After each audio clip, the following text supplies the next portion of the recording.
Welcome back. I'm Gary Parr, and you are listening to Fiber Talk, the twice-weekly podcast for needlework artists.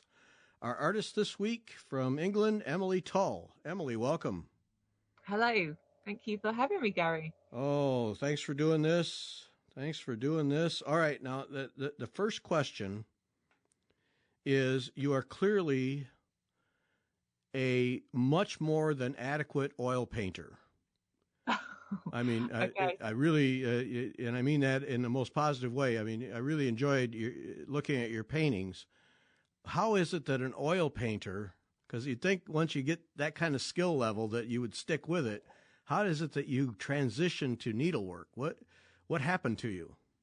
I was frustrated actually with my painting. Oh, okay. I know that sounds enjoyed really it. weird So now. deal You with picked that. me up. I know. No. The thing is, I love how I paint. So I'm a palette knife painter. I'm quite quick. I don't spend a lot of time with the painting, and I work quite large when I painted. You know, at least 2 foot by 3 foot kind of size wise, and I just spend a couple of days on the work. But the problem is, in my head, I really craved really fine detail. Now, I'm not going to get that fine detail with a palette knife. So I didn't want to change the way I work with the paint because I enjoyed that. That's me coming out, you know, that's my expression of painting, and I didn't want to change that.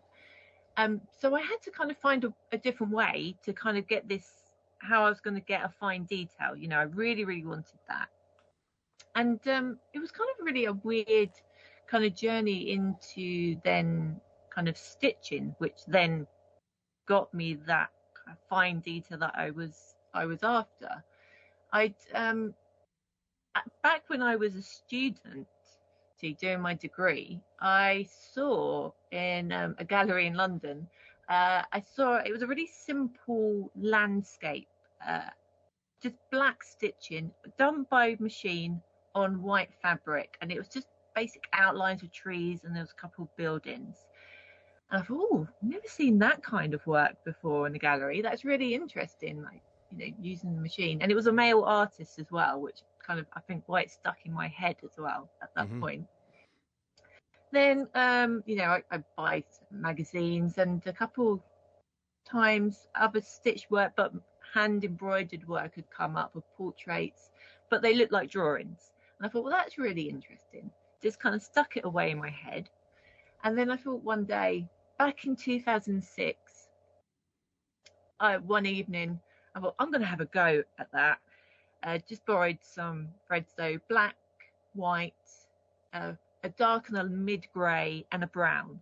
And I got a photograph, and over a few nights, I just stitched. I did a light pencil drawing, and then I stitched over the top. And I didn't stretch the fabric. It wasn't in a hoop or anything. It just sat on my lap, and I sat in a chair watching TV.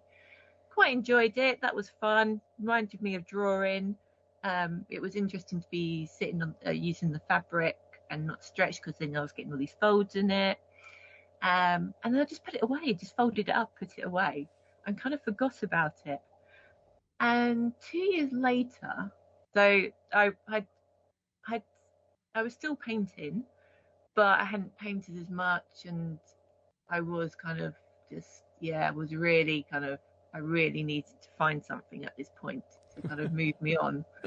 I was working on a commission for a band, well, for a musician, and they were doing an Alice in Wonderland theme. So I'd done some illustrations for them, and then they wanted this 3D human-sized March hare to be on the stage with them. And I made that out of willow, because another part of my art life is I work on community projects. So I work on lantern parades and carnivals and things. So I use willow as a lot of framework for those. So I had some willow, and that's what I made the body and the head from. The legs were kind of just simple parts that were then going to be added, and they could pose him in, dress him up in whatever clothes they wanted. So the head and the body needed to be covered in a fabric because it was going to be more on show. So I thought, oh, okay, I've got, I over here we call it hessian, you call it sacking and burlap. Is it? Burlap, yes. Mm-hmm. Burlap. And I thought, right, that's what I'm going to cover it in. So I thought, right, how am I going to cover it? I thought, oh, okay, I've got embroidery floss. I'm going to stitch it on. So it's brown, so it kind of fitted in. And while I was stitching it onto this willow, well, that's interesting. I wonder if I could stitch a face onto this fabric. Now, I don't quite know where that really was coming from, because obviously that fabric's quite holey, really. It's got, big gaps in the makeup of it. And so I had to kind of have a think about that. And I had some scraps left over from the project. And also in my paintings, I'll jump back a bit there, I also painted through fabrics. So things like really fine netting and like mesh fabric. So I used to load up my palette knife and have the material up against my canvas, and then I'd load up the paint over them and press the paint through the fabric and rip it away. And so it was quite accidental how the paint would come through, and it was quite mottled. And that's how I would do a lot of my skin tones that way, using that technique. So I had lots of these really fine fabrics, like scraps lying around. And I thought, okay, I think I could work out how I could possibly get another layer to fill in these gaps in the sacking material, so I could actually stitch a face. So I had what we call muslin. I don't know what if you call it muslin in the US. So I just put a piece of that onto the fabric, pinned it on, did a very rough drawing of my eye as a tester, borrowed some cottons from my mum because I didn't really have any, and it was very crude what I did, and I kind of cringe when I look at it, but I really, because it's so simple in colours, it was just a white, blue, some metallic cottons were put in there as well because I didn't have any of the right colours. But I really liked the process, the kind of control, that kind of sense of drawing, because I do love drawing.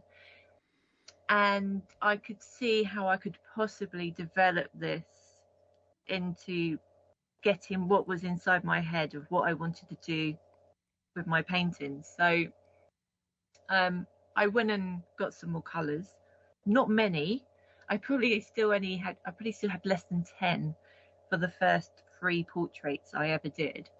So there were 3 male faces that I did, and I think the first one I did was of my brother, just because there was no way he was going to say no to me to being a model, because I painted him before. I have a sense your brother is kind of a fill in for everything. I know. He's asking for commissions now on all the pieces that I do of him. But I knew his face really well. So and I thought, right, if this doesn't work, then fine. I've not kind of wasted, people outside of my family's time kind of thing on this. Right. So I just used the scraps that I had of the muslin, and the first 3 pieces, they're really quite minimal. The amount of stitching, when I look at photos of them now, there's so much of the muslin showing through. So this muslin is really the skin of each of the portraits, and the stitching that I did, there's so little of it, but it just adds a little tonal quality to them. The only bits that have really got any kind of amount of stitching is probably the eye area and maybe the mouth, but not overly stitched. And the mouths still had metallic colours. They all had metallic pink in them as well, which always made me laugh at the time, kind of going, oh, not quite sure about that, but it kind of worked, that like glisten of lips. So I'd done these first 3 and I really liked them. I thought, okay, they really look like the people that I've got, that they're of, and I wasn't quite sure what I was going to do with this. I didn't know if I was going to continue stitching after these 3, but luckily one of the companies that I worked for doing the lantern parades and things also own a gallery, and they were just opening a new one local to me, and they were doing an open show, and I said, could I put these pieces in? And they had a look and they said, yeah, of course. So I thought, great, this is going to be a tester for me to really see how people react, because obviously they know me as a painter, but how were they going to feel about this, even though it was portrait still. And I got a great reaction from them. And so while it was on display, I actually entered into another portrait competition in Birmingham in the UK, and got 2 of the pieces accepted. So I actually had to take them out the other show and make a couple of pieces for the other show. They let me do that. It's lucky they know me. And I got highly commended for one of those pieces. So that was it for me. That was the marker to say, right, you're onto a good thing here. So then I kind of properly seriously thought about it, bought some more colours. So then they ended up being a series of 7 portraits, all male faces, and actually the latter 4 of them actually have more stitching to the first 3. So it was very interesting. I only ever showed them together once, so it wasn't that obvious. They're all kind of split up in the space that I was exhibiting in, but it was it was interesting to even just see that such a small transition from those very first 3 pieces to the second part of that series, even though they still didn't have an awful lot of stitching in them, but there was more colours. So the lips had a bit more colour to them, and I had more colours to work in with the eyes. But they're all very minimal. They only have 2 kind of sections of faces that are put in, and some have one larger area maybe and a smaller bit, or they're not all exactly the same with the balance of features that are put in. And I put in a little bit of brown outlining just to give a little bit more of a hint to the form of the faces as well. So so it's really interesting to kind of look back at those pieces to compare to where I am now, nearly 14 years later, to the anniversary of those first 3 portraits. But yeah, that's how I kind of went from a painter to a stitcher. Yeah. It's a weird little. Yeah. So then that gives you that detail that you craved, that ability. Yeah. Yeah. Yeah. I mean, considering I'd been, painting like that for quite a while, but there was a point that, I kind of, I wanted finer detail. I mean, I love, large, thick bits of paint, but sometimes you just need something a bit different, and sometimes that just doesn't work together in how you work, and you do just have to find different ways of working to create those other different kind of parts in the artworks that you want to make. So I've always been quite an experimental artist, really. Even as a student, I used to paint with makeup originally, and not paint. So I've always kind of played around with what I was using. So I'm not really surprised that I went on to use something different to paint to kind of create something that could be seen as a bit painterly. So yeah. Well, it's interesting to me because the people that I've talked to, like you, who have an art background, painting, drawing, that kind of thing, there seems to be an incredible drive and certainly a willingness to just try anything. And let me see what happens. I mean, to paint with makeup or, whatever it is, it seems like there's this ongoing question. What if I try this and will I get the effect I'm looking for, and just throw it all in and see what happens? And I seem to get that out of you too.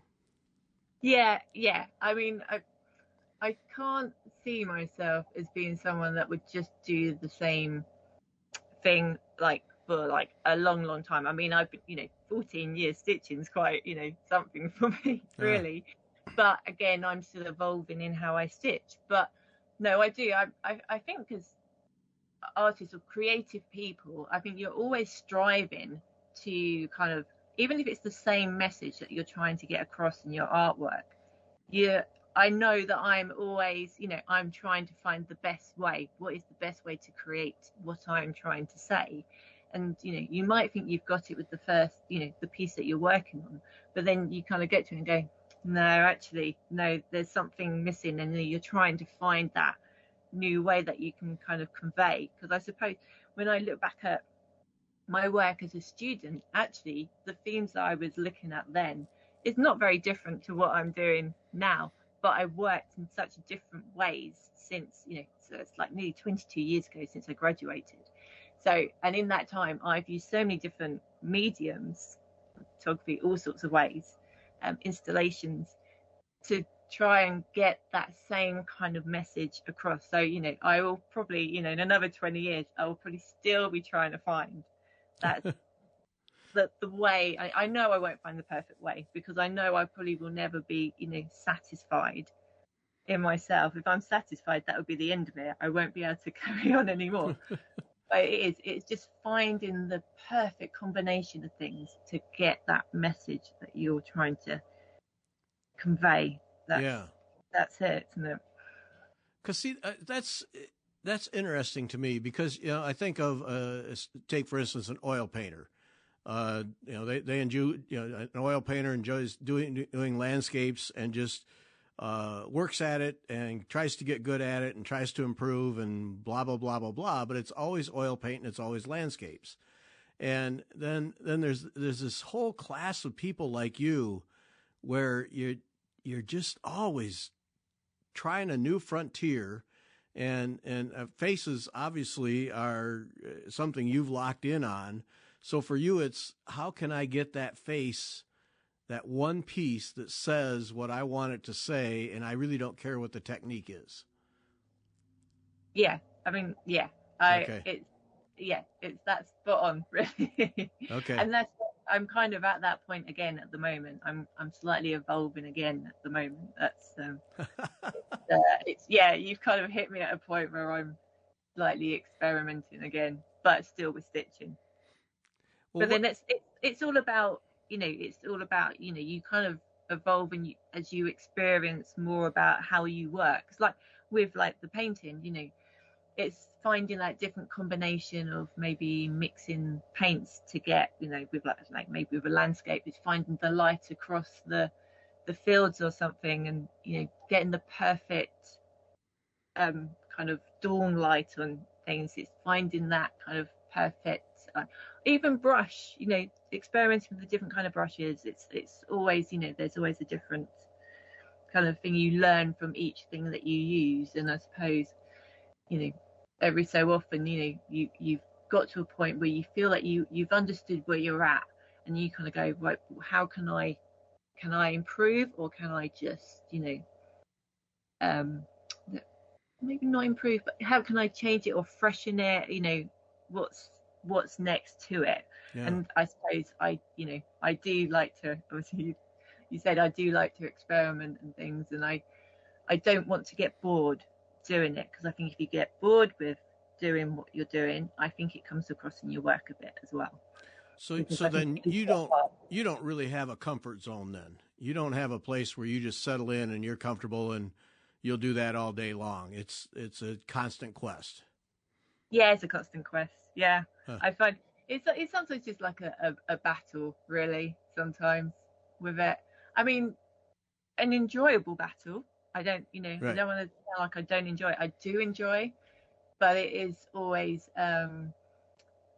always trying to find that perfect kind of combination. Or, I mean, me and stitching, it's a bit of a battlefield with the kind of the speed and my lack of patience. So there's a whole different kind of level of battlefields with me and my work anyway at the moment. So compared to the painting. So so different battlefields of painting, different battlefields of stitching. But it is enjoyable. I do want to say that. Oh yeah. Oh no, that comes through. But see, I guess that could be a comfort zone too. Constant constant battlefield to find the next thing that really and you may never find it, but that's okay because you had a good time getting there. Exactly. Yeah. Has art always been part of you, like from a child, drawing? Oh And yeah. Yeah, I think pretty much as soon as I was born, really, it's I didn't really know anything different. I come up. My family's quite creative, particularly my mother's side. I grew up seeing paintings done by my great grandmother on my grandmother's walls, and so she was just a hobby painter. It wasn't a career or anything for her. And there were lots of pictures on the wall, and actually it I didn't realize until more recently, and I'm really quite annoyed with myself not knowing that some of them were actually embroidered. And as a oh, kid, you're you don't kidding think me! that. I It was right in know, front of you, I and you know, didn't notice. Oh, exactly. And there's one piece, um, and it's of my grandmother, aged 9, in her ballet outfit that my great grandmother had stitched. It's quite small, and of course she's been.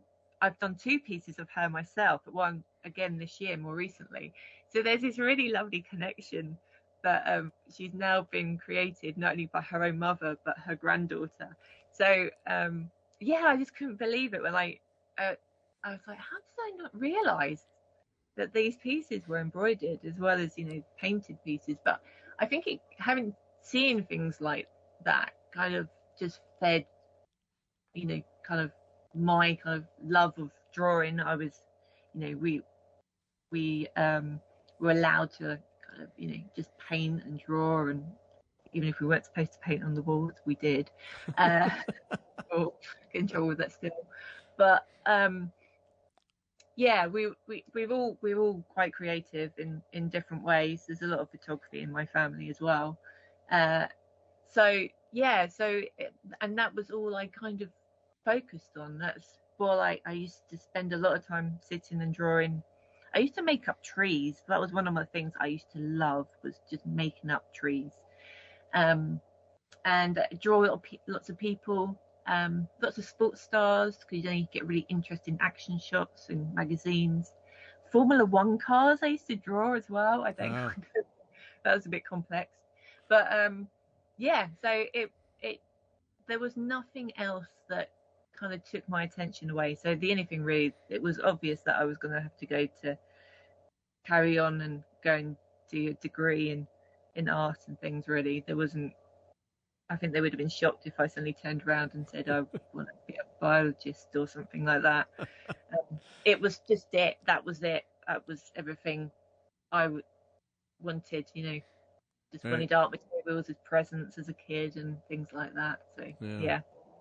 Boy, Formula One cars. I mean, that's you think, oh, why would anyone want to do that? But the lines and shapes on those things Yeah. are, yeah. Yeah, and it was just pencil. I didn't do color versions. That was the thing. I liked the drawing. I didn't really like coloring in. I'm still very much coloring in books interest me, because I just wanted to. If there were people, I'd just color in their faces or their arms and things. I didn't color in the clothing. Yeah. Yeah. Well, that's great that so you grew up in an absolutely creative environment, and so that was ingrained in you from day one. Is go ahead and try, see what happens, experiment. So you never had any boundaries. That's I'm sure you had boundaries, but I mean in terms of just culturing that what if aspect of your mind. Yeah.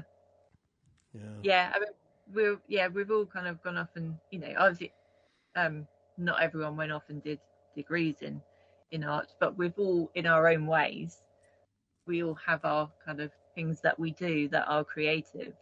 So it's a nice kind of a lovely environment really to kind of grow up in and still be in. So Right. there's always something kind of, someone's always done something of some sort.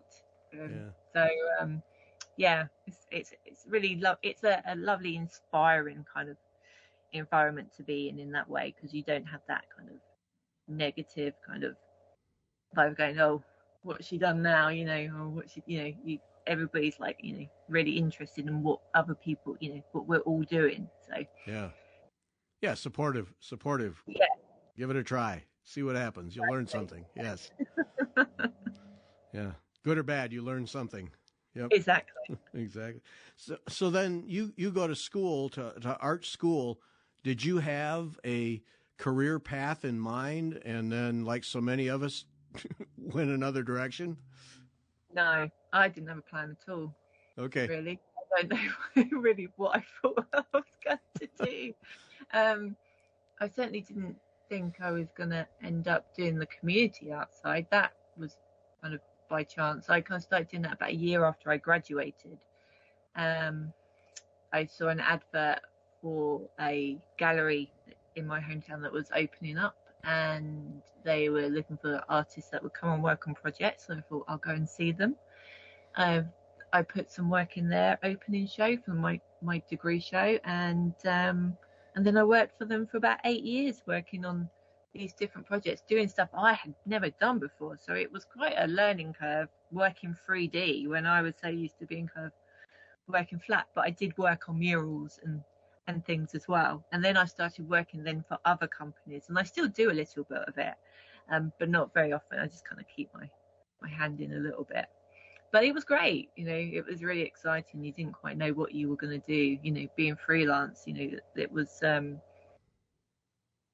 each project slightly different, each because we never wanted, even as if we did a lantern parade each year, we even changed that up so it didn't keep being, it didn't have the same look each year for the public and things. Yeah. So it was always really nice because it kept you on your toes as well. And I think that, that just kind of fits in with me generally with my own artwork. So it was, but of course, by doing that, I didn't really actually focus on my artwork that much because I was busy doing these other things. So that was my main focus, really.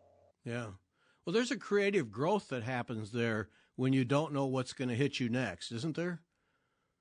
Yeah, I suppose it's. I mean, it's. It's a whole mix of different things. It can be quite scary. I mean, you're not quite sure what's gonna happen. But I mean, it was.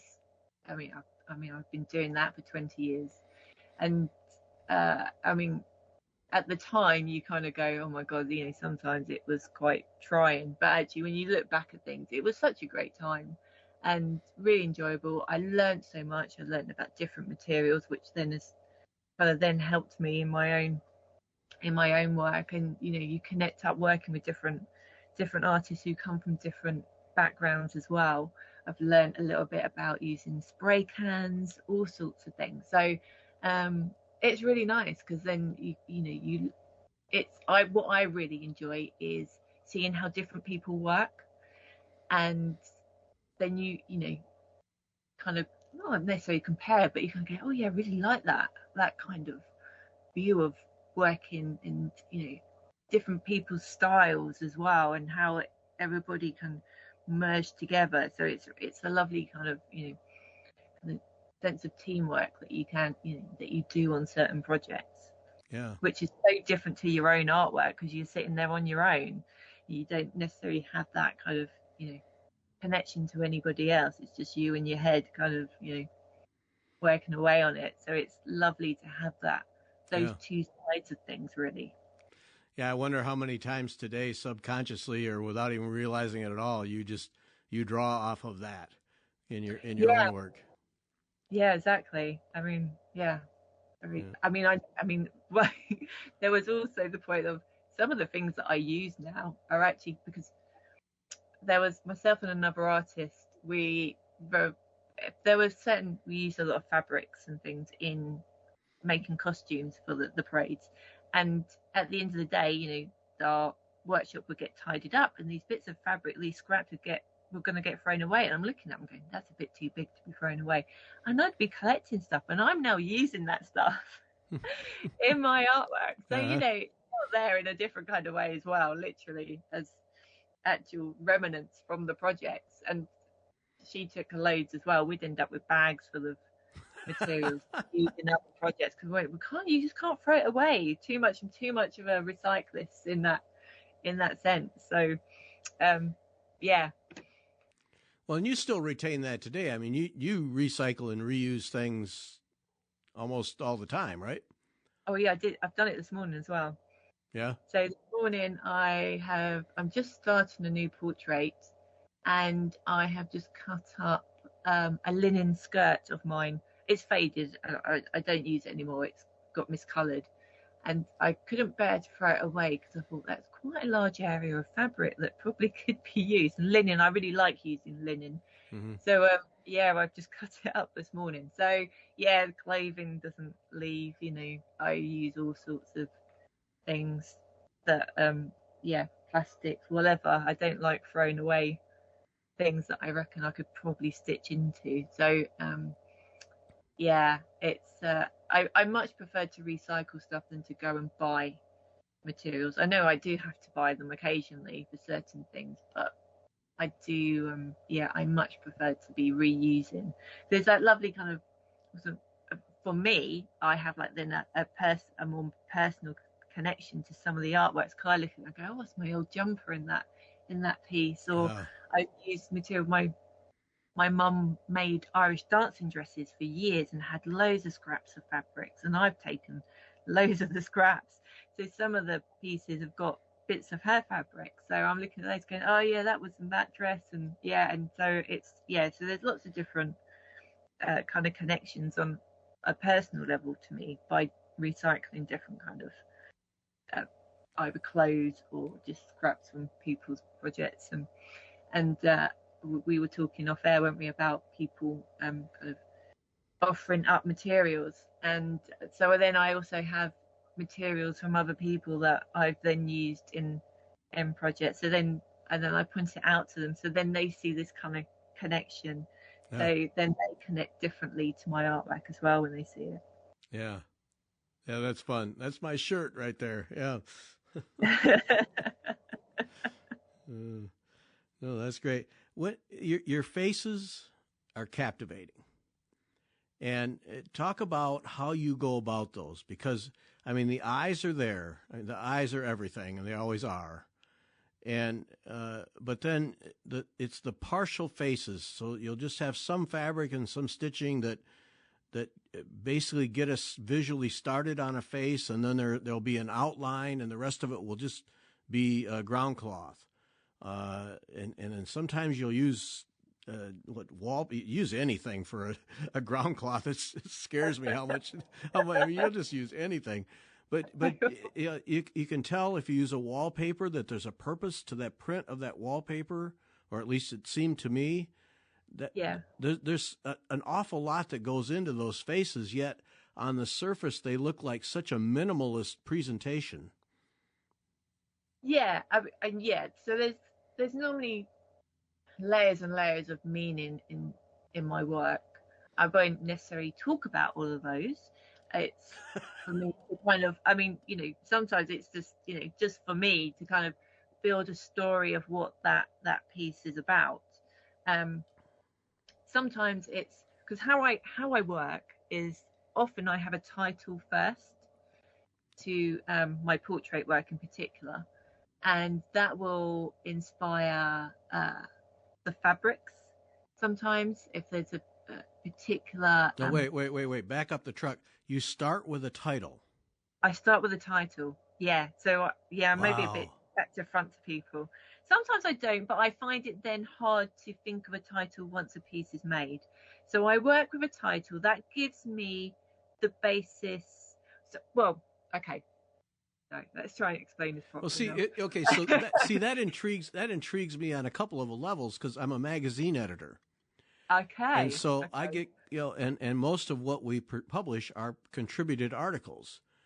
And one of the first things I do with the manuscript is delete the head that the author sent.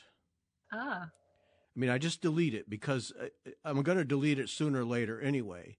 And so the head and the deck, which is the little descriptive sentence or two about the article that gives the scan level thing, I just delete those.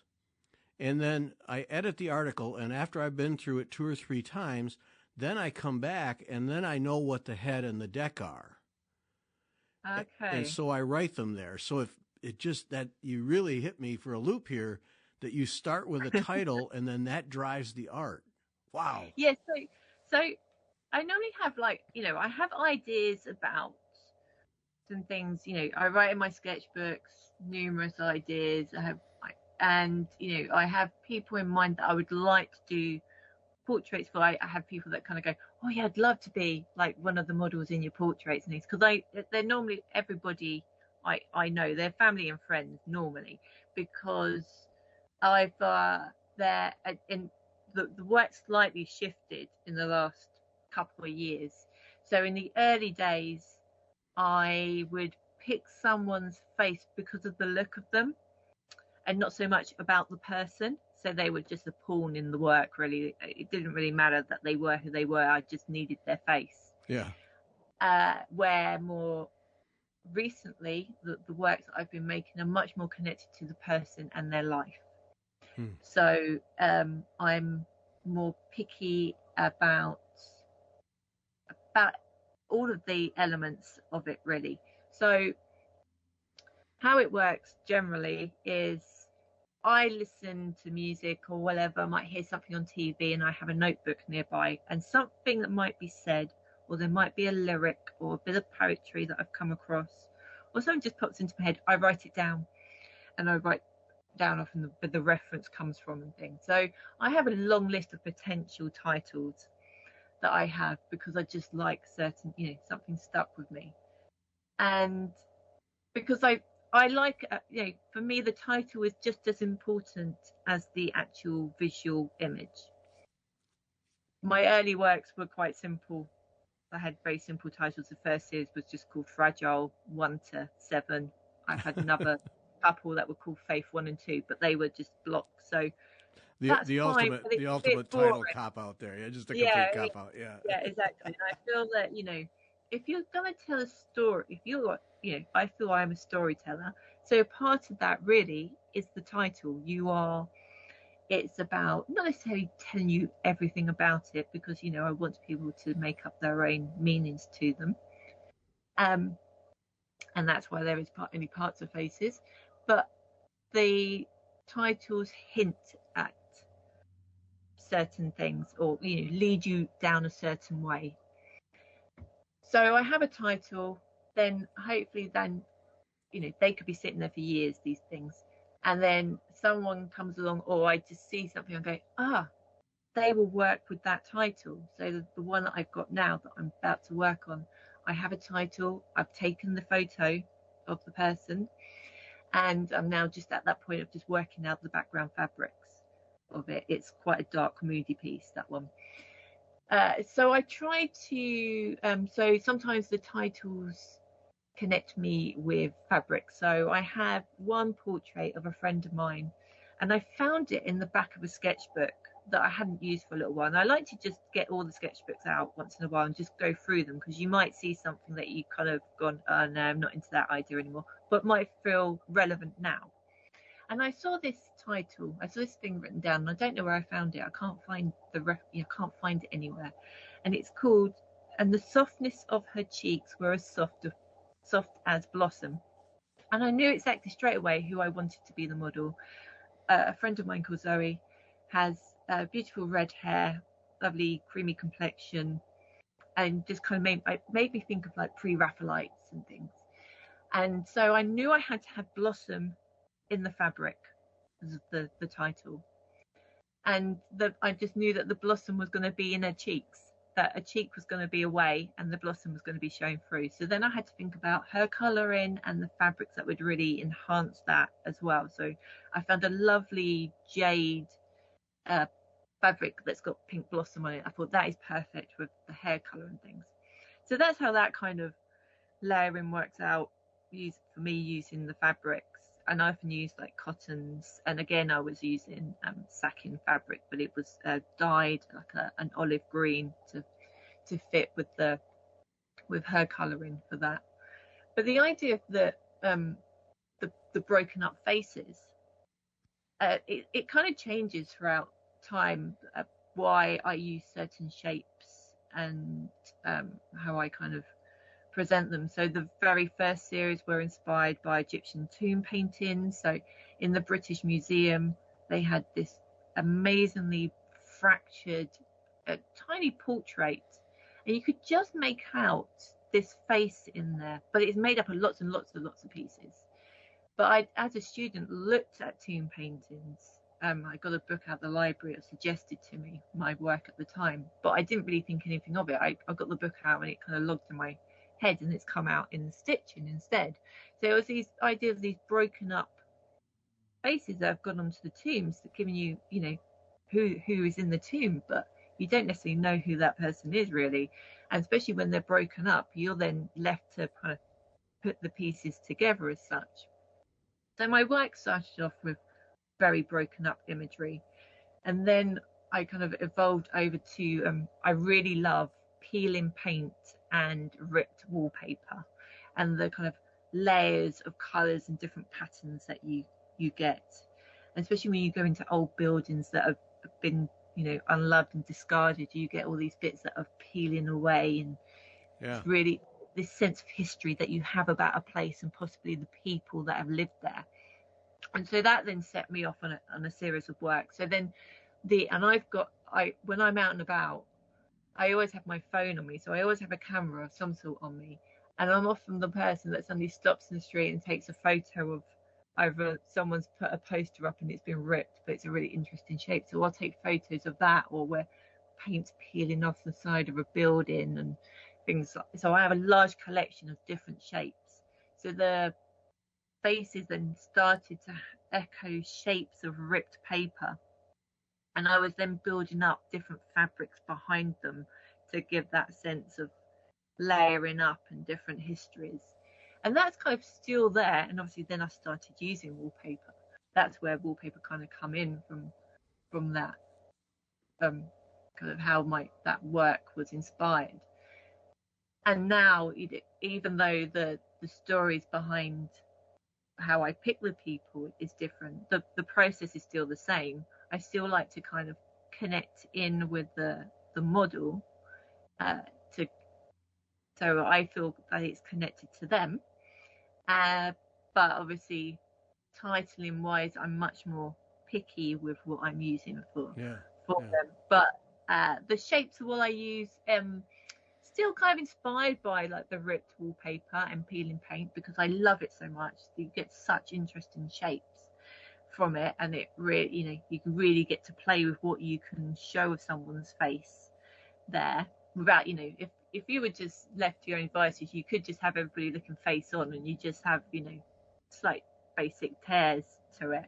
Right. But I really like that idea, that then that makes me really think about what pose the person's going to have in the photographs. If I'm taking the photographs, they live, if I'm able to go and visit them and take photographs. Sometimes they have to just give me photographs and I just have to play with what I'm getting. So, it's, which is quite fun as well, because then that, that gives you a different kind of edge of what you can, you can't control everything as such. But so I don't want there to be complete faces. The idea of these kind of fragments and just these odd tears, and it's the part of that idea of that sense of kind of history of these layerings of wallpapers and things. But there's also that we are multi-layered ourselves, and we're like onions, really, aren't we? We just peel away different layers of us. We have like these kind of different sides to our personalities and the different parts of our lives in general.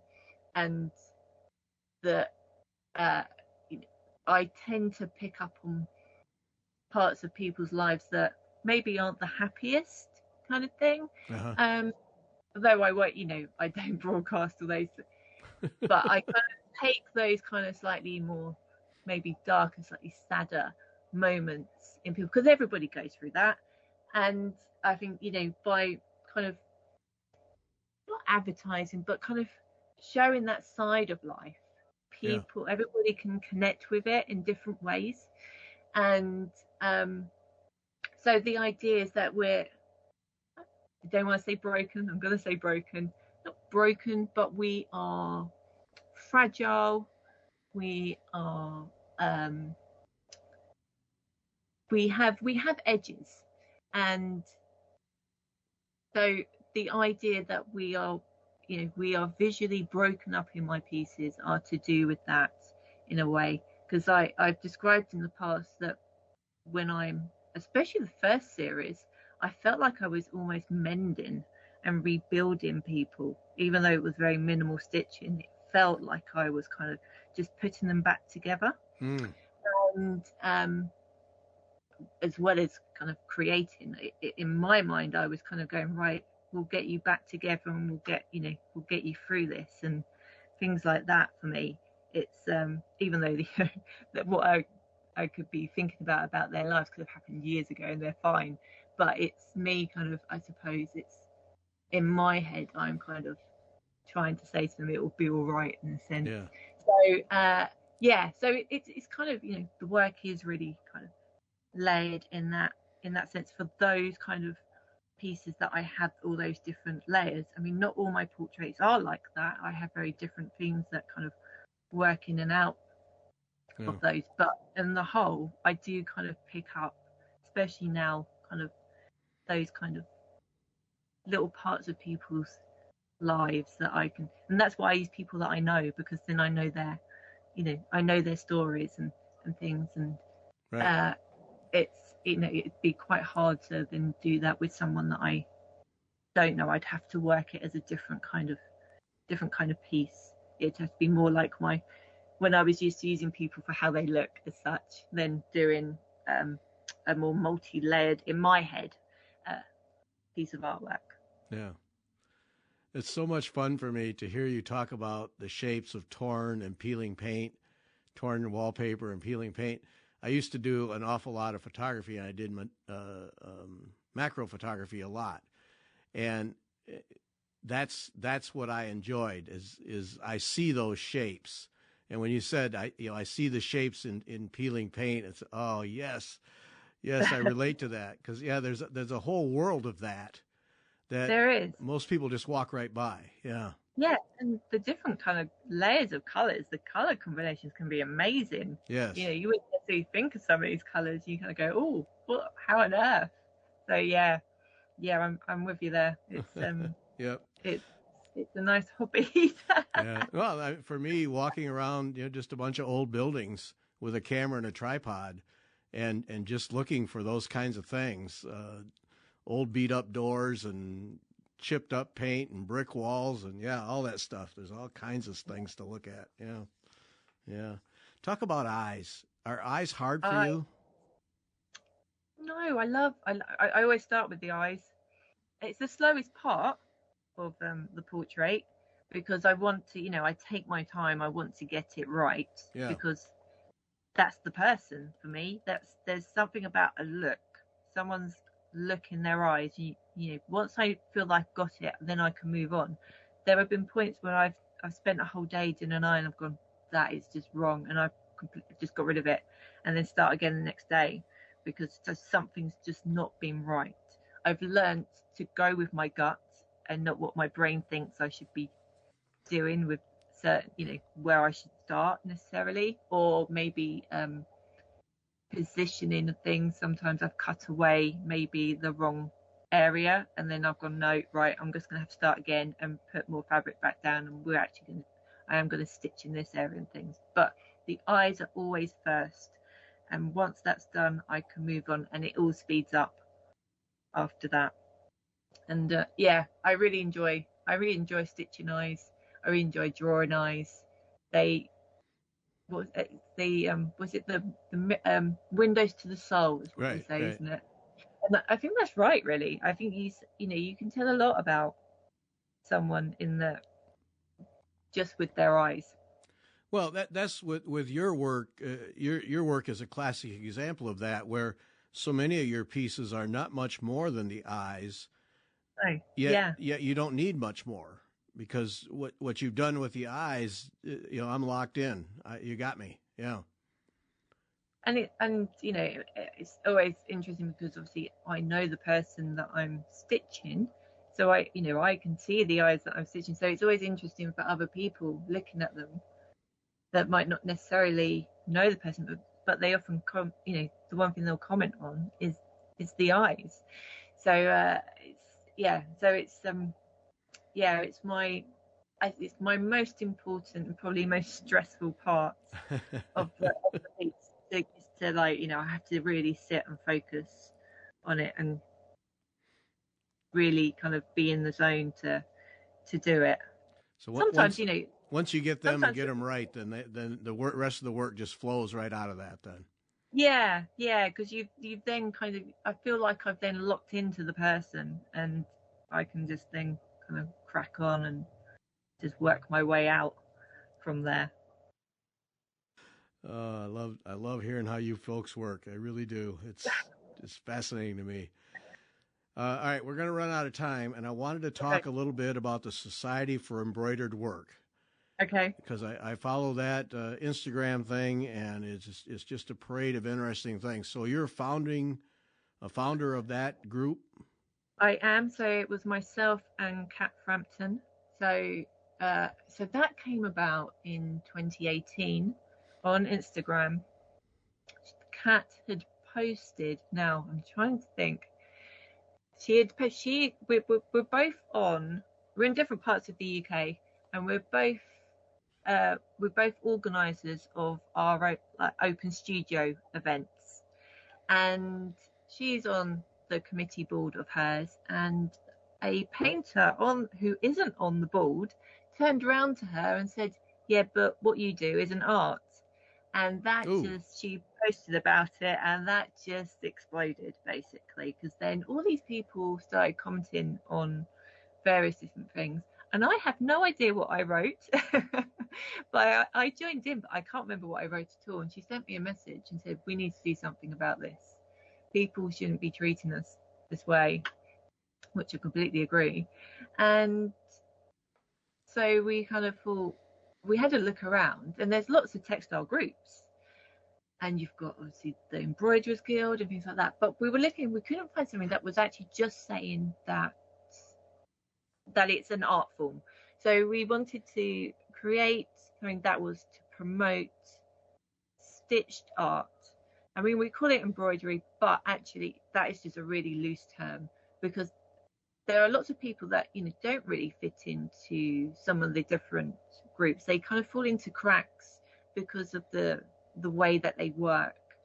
And so it was a way of kind of just bringing together everybody that creates artwork, that it's almost like power in numbers, and to promote worldwide that stitched art is art. That's what we say. And so we set it up, and we had no idea if anybody would join us. We thought it was just going to be the two of us, and it turned into a massive beast. And the main aim is, it's fine art, guys. It's the art world is very snobby, and it's very cliquey, and it's very competitive, and trying to get your work in shows is very hard, because yes, there are a lot of artists out there, but it's trying to educate the curators, the public, other artists, that what we make, regardless if it's machine, hand, whatever, is just as fine art as the painting that's hanging on the wall next to mine. So it's about getting the work into galleries, and not necessarily the textile shows. It's getting them into your more mainstream, just art as general shows.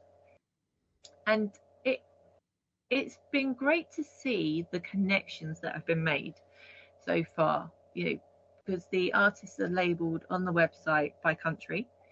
And we had our first show in 2019 in London, and we had people from around the world in the show. There was work from Australia, Germany, America. The 2 American artists came over to the show, met, and have connected up because of it.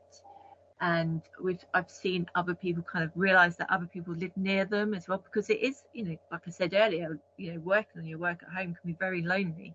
Yeah. And trying to find other people near you, where I think fiber art is more highly regarded in America than it is over here, though it is getting better. There have been some bigger shows that have had textile art in them, and people like artists like Grayson Perry with his tapestries has certainly helped highlight that kind of work.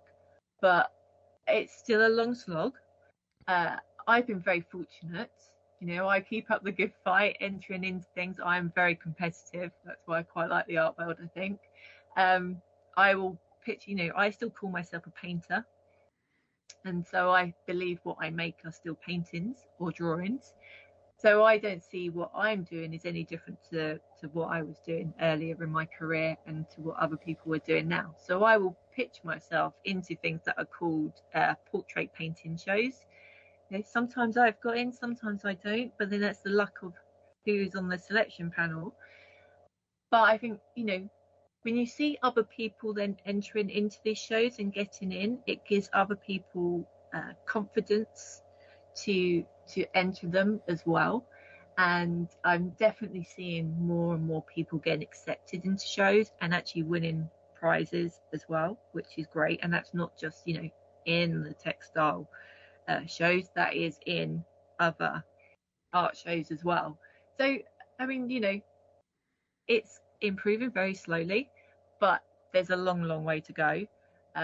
There's a lot of education that needs to be done to the public because, I mean, when I went to Birmingham, when I was highly commended, when I went up to get my certificate, the person that gave it to me turned to me and goes, "Oh yes, my mum does needlepoint," and I was like, "But this isn't needlepoint."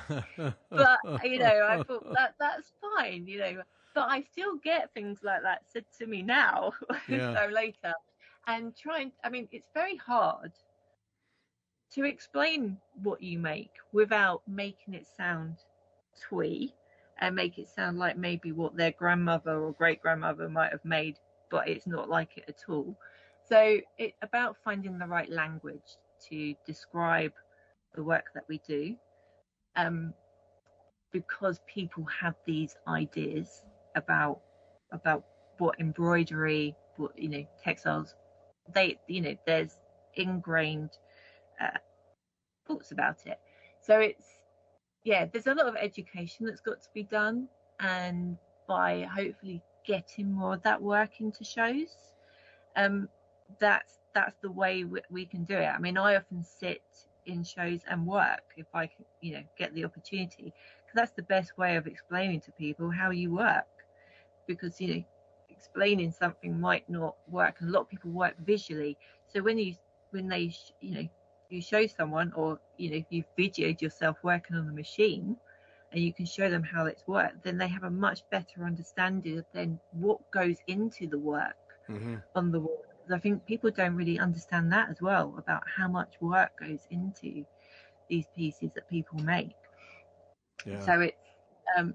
So it's all about just kind of getting people's work out there and showing that it's just as good as the Turner and the on the wall. That's right. That's right. Oh yeah. That's my favorite, and I mean that in a negative way. My favorite question. Hey, look at what I just finished. Ooh, how long did it take you? A half hour. Knocked it out. It was no problem. Yeah. Really, this is simple stuff. Don't worry about it. Took forever. That's one of the questions you always get. Yeah. How long did that take you? Yeah. And because people still believe there's paint in my work, so I always have to say, and they say, "What? So you stitched on top of paint?" No, it's just stitching. So yeah, I think people find it. Yeah, I think it blows their mind sometimes what you can actually do with a needle and embroidery floss or whatever you choose to stitch with. Right? It's it's exciting because people are quite going, "Oh, I've never seen anything like this before." I'm going, "Really?" Like, there's a lot of us out there. So But it's going to take a while. But there's definitely changes. One of our things we did do, we wrote a letter to the Royal Academy, because in their summer show, the big summer show, they used to have they have different categories. So you've got architecture, photography, painting, blah blah blah. They used to have textiles. They don't anymore. And although I've had work accepted into there, but I think I had to write it under mixed media.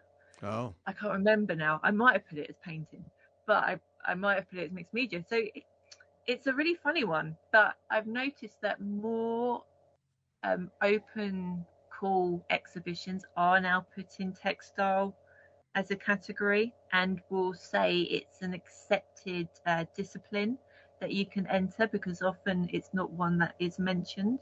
So I will just enter it anyway and just see, and not know if I get rejected because they just don't accept that style of work, or it just wasn't their thing. I don't know. But yeah, it's something that is popping up more and more, so that's a good thing. yeah. It's frustrating to me.